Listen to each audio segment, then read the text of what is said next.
In today's video, we're going to talk about how to play Flesh and Blood, the trading card game. My name is Smango, or Big John Howard. I'm part of the Appalachian TCG group, the website. If you're on the website right now and you're trying to learn a little bit more about Flesh and Blood, I'm going to try to help. I'm kind of a beginner myself, so these are beginner how to play Flesh and Blood from a beginner. Really, I'm no expert. Don't pretend to be an expert, but I'm trying to help more people get into Flesh and Blood. It's a great card game. I think you should check it out. Tons of fun. We actually had our first Eastern Kentucky card store start up as a armory, and that's in Betsy Layne, Kentucky. Shout out to those guys, East KY Cards and Collectibles. They're the first Flesh and Blood armory. And let's get to how to play Flesh and Blood. Okay, guys, so unfortunately I didn't bring my noob mat, but that is not necessary, as I remember how to do this off the top of my head. So you can play without a noob mat, but you can always look at the outline on the internet if you need to. So basically you have your hero. Everybody gets a hero, all right? My hero in this deck is Dorothea Ironsong.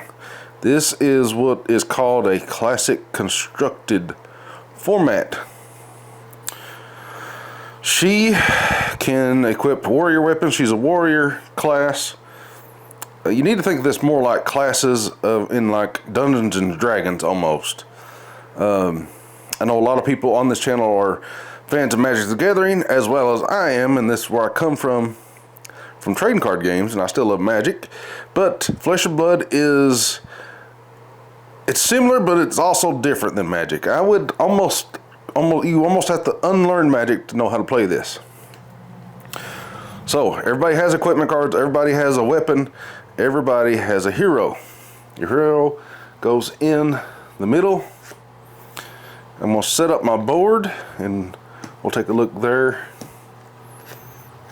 on how to set up your board here. So now we get a better look at the board. Your board says this is how everybody begins the game.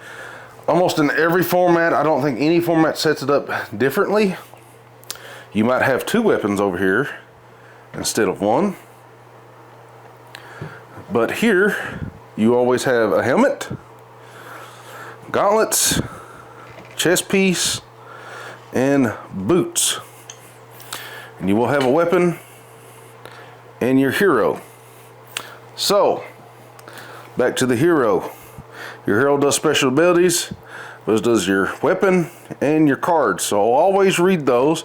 We won't dive too much into that today, but in classic, there's adult heroes and there's young heroes. Young heroes only start usually with 20 life.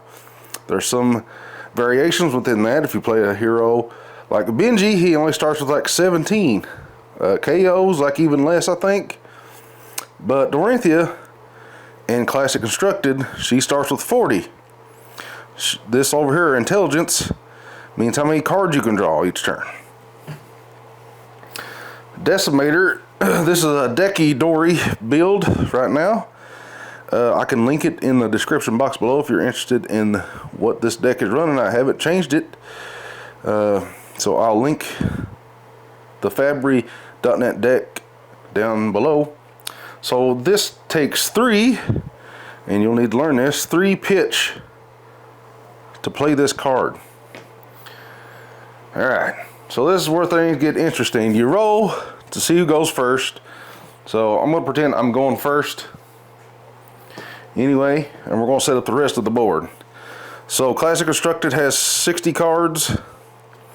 Blitz and one of my favorite now formats, Commoner, starts with 40. So 20 less cards, but this one has 60. I'm pretty sure. Don't quote me 100% on that. Alright, I'm going to shuffle it up. So you see we have some more board on this side. So let's look at that really quick. So on this side of the board, on your right hand side, you have your deck. All right, this is where you're going to draw. I'm going to draw 4. I'm just going to lay them out here for you to see. I'm going to draw 4. All right, that's my hand this turn. So up to the left of your deck is called the pitch zone. All right. To the top of your deck is the discard pile. The bottom of your deck is your graveyard, exile, whatever you want to call that. I think it's graveyard in this game. All right, so to play certain cards, you have to use 1 pitch, and that's on the right side of your card. Over to the left is how much stuff pitches for. All right. So if I want to cast, I literally got no warrior attacks. So what I would do is I would probably pitch Steelblade Shunna is an awesome defensive reaction. We probably won't get too much into defensive reactions today. This is kind of just the basics of this, but so we're just going to go through the combat chain now. If I was going to attack with something, I actually have no attack cards somehow in this whole drawing, but I do have my axe. I can attack with my axe. I'm going, since this pitch is for 3, and it takes 3 to attack with the Decimator Great Axe at the pitch for 3. I have 3 pitch on the board now. And now I'm going to put my attack in the combat chain. Alright, so let's talk about combat. I do have a warrior attack reactions though. They each pitch for 1 apiece. Just so happens I have a Steelblade Shunna. I would pitch both of this for 2, gain 2 more pitches, and add this damage to my weapon. That weapon is going to do an insane amount of damage this turn. So I basically pumped up my weapon here using those cards. I pumped it up. I made it a more vicious attack. Alright, so that's an attack reaction. They can block this. So they have cards in their hand. They can use equipment to block that attack. It's doing 4. It does 4 power. It's got 4 power, but it also has a special ability that whatever the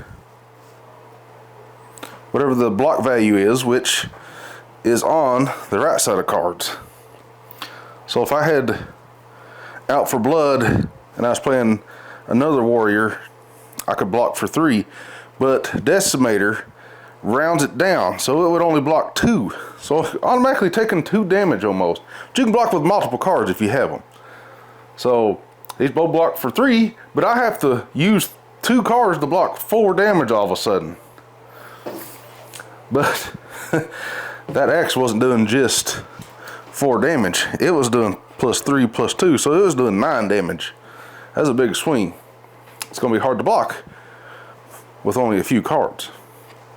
Anyway, they block, you get an attack reaction, so they get a chance to block first, then I would play this. So let's do that. Let's do that sequence. Alright, I already pitched. I'm attacking using my 3 pitch. They get a chance to block now. Say they blocked. Okay, they blocked. I have attack reactions now. Pitch this. It does 9 damage. Uh-oh. They're in real trouble now. Now all they have to do is react. They can react with a defensive reaction, which is what this card is. And this warrior defensive reaction, if Steelblade Shunna defends a weapon attack, deal 1 damage to the attacking hero. And it defends a lot. But with Decimator, that every card does less defense. Alright. So, instances you can cast whenever you want. during the other player's turn, during your turn. There's a lot to this game, but it's I make it harder than it really is sometimes, because I'm always worried I'm missing the real opportunity to do something, or I'm overthinking a mechanic.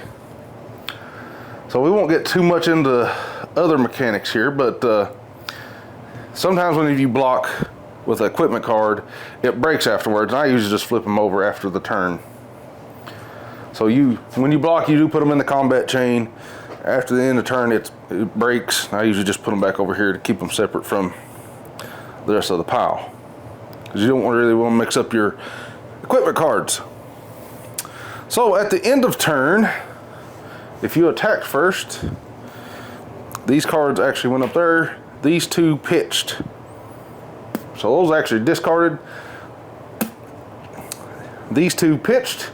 I'm able to flip these back over, put them back in my deck, and I'll draw 4. I don't get to draw again. Alright, so it's the other player's turn. The player that went second does get the draw again on the first turn only. Alright, so but I went first. If they're attacking now and I'm blocking, say it's their turn, I'm blocking, I use these 2 cards to block, for instance.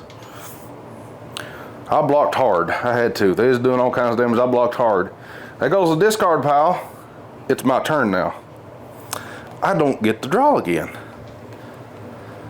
Interesting, huh? That is interesting. I don't get to draw again. That sums up kinda Flesh and Blood. I know it's not a full walkthrough of the game. This is basics of Flesh and Blood. That should get you through some of it. Oh, I forgot. At the end of your turn, let's go back to the end of my turn. Say I went first and it's the end of my turn. I have 1 card left over. I can only draw up to 4 according to her intelligence. All right. But say I had this card left over, I don't really want to play it, and it's a defensive reaction. I have this zone right below the hero. It's called Arsenal. You can flip that over. You Arsenal first, then I can draw back to 4. Now, you can play this card if it's a defensive reaction on your defensive turn. Like it's not your turn, it's the other player's turn. You can play defensive reactions on it, but if it's a defensive reaction, you do have to pitch for some of these, such as Steel Blade Shunt. So I'd have to pitch 1 somehow. So the game, you have to make choices whether you're blocking hard, you're attacking hard.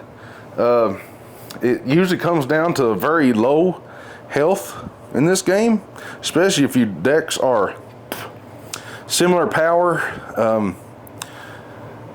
But yeah, the really close games, and one decision could win you the game, one decision could lose you the game in this. It comes down to, do I think I can kill this person next turn sometimes? Am I going to survive 1 more attack? Do they have an extra attack reaction in their hand I'm not prepared for? It is very interesting. I highly recommend you pick up this game. If you're in Eastern Kentucky, we are definitely showing it off down at East KY Cards and Collectibles now. Going to be bringing some commoner decks, but this is sort of the basics. I'm sure 1000% I missed something, so in the comment section below, let me know what I missed, what I should cover next, what video you want to see next on Flesh and Blood. Don't worry, Magic guys, I'm still going to cover Magic.